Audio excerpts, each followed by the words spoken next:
বিসমিল্লাহির রহমানির রহিম। সকল প্রশংসা সে রব্বুল আলামিনের প্রতি, যে রব্বুল আলামিন আমাকে এবং আপনাকে এবং সকল মানুষকে সৃষ্টি করেছে। সে রব্বুল আলামিনের প্রতি শুকর আদায় করি, সকলেই বলি আলহামদুলিল্লাহ। প্রিয় দর্শক ভাই ও বোনেরা, যে সকল ভাই ও বোনেরা কবিরাজি কাজকর্ম করে থাকেন এবং কবিরাজি কাজে লিপ্ত রয়েছেন, সে সকল ভাই ও বোনদের জন্য আজকে খুবই গুরুত্বপূর্ণ একটি তদবির। আপনারা এই তদবিরটাকে ফলো করবেন এবং এই তদবির ফলো করে আপনারা কাজ করবেন। অনেকের বয়স অনেক হয়ে গেছে, অনেক দিন যাবৎ কবিরাজি করেন, সে কাজে কোনো ফল পাচ্ছেন না।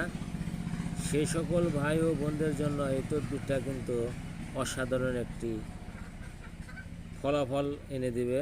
এখানে দেখতেছেন আমল বা তাবিজ লেখা দিনক্ষণ। আমল এবং তাবিজ কিভাবে আপনারা করবেন অনেকে জানেন। এখানে যখন কোনো আমেল জাকাত আদায় করে থাকে, তখন তার জন্য কর্তব্য হচ্ছে যে প্রতিদিন 7 বার বা অথবা 12 কিংবা তার চেয়ে আরও বেশি পরিমাণে উহা পাঠ করা। খেয়াল রাখিতে হইবে উহা যেন কোনো দিন বাদ না যায়। জাকাতের নিয়মাবলী মুখোমুখি বর্ণনা করা হইয়াছে। তাই আজকে আমি আপনাদের মাঝে এই আমলের বিষয়ে কিছু কথা বলবো। এই আমলগুলো অবশ্যই আপনারা জানবেন। আমল করিবার জন্য বুজুর্গ আমেল বা পীর মাসিক এজাজত একান্ত জরুরি। এজাজত ছাড়া আমল করিলে ক্ষতি হইবে। অতঃপর আমলকারী অবশ্যই এজাজত লইতে হইবে। আমরা ইউটিউবে বিভিন্ন তদবির দিয়ে থাকি, বিভিন্ন কাজ করে বিভিন্নভাবে মানুষকে বুঝাইতে থাকি, বিভিন্ন কাজের নিয়মাবলী দিয়ে থাকি। আসলে কাজগুলো দেওয়া হয়, কিন্তু এজাজত এবং কাজের মূল অংশগুলা বলে দেওয়া হয় না, বা অনেকেই বলে দেয়, অনেকেই দেয় না। আমার চ্যানেলের মধ্যে আমার যে ভিডিওগুলা ছাড়া রয়েছে, আমি সকল ভিডিওর মধ্যে এজাজত এবং নিয়মাবলী দিয়েছি। আপনারা লক্ষ্য করে ভিডিওগুলা দেখবেন এবং শুনবেন। তাবিজটাকে আপনাকে নিতে হবে মাসের 3-এর ভাগ 3 করতে হবে। এক মাসে আপনি 3টা ভাগ করে 3 ভাগের ভাগ নির্ণয়ের মাধ্যমে আপনাকে তাবিজ লিখতে হবে। প্রথম অবস্থায় আপনি 10 দিনে তাবিজ লিখবেন, দ্বিতীয় 10 দিন তাবিজ লিখবেন, তৃতীয় 10 দিন তাবিজ লিখবেন। এই আপনার 30 দিন। এই 30 দিনে কোন আমল আপনি কিভাবে করবেন, কোন আমলের জন্য কবে তাবিজ লিখবেন, সেই বিষয়গুলো কিন্তু আপনাকে জানতে হবে। কাজ করবেন এই 30 দিনে।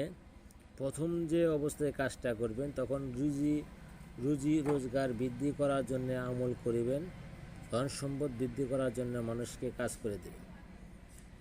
তৃতীয় 10 দিন কাজ করবেন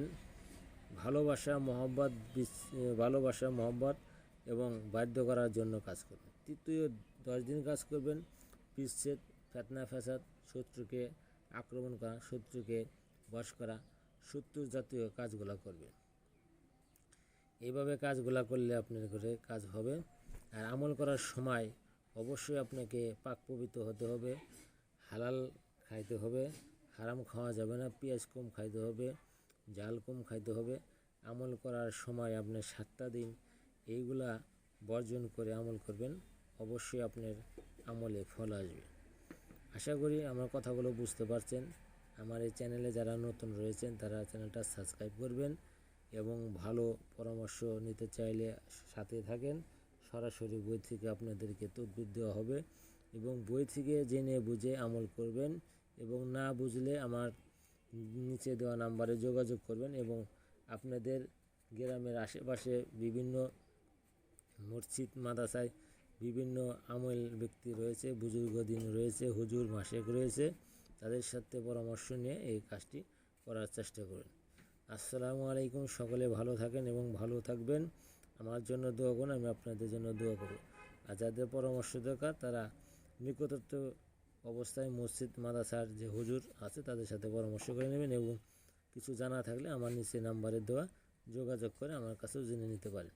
ইনশাল্লাহ আশা করি সকলে ভালো থাকেন, আমিও ভালো আছি। এবং আপনারা বোঝার চেষ্টা করবেন, বুঝে শুনে তারপরে কাজ করবেন। মনে চাইলেই যখন তখন যে কোনো আমল করবেন না, তাহলে হিতে বিপরীত হওয়ার সম্ভাবনা রয়েছে।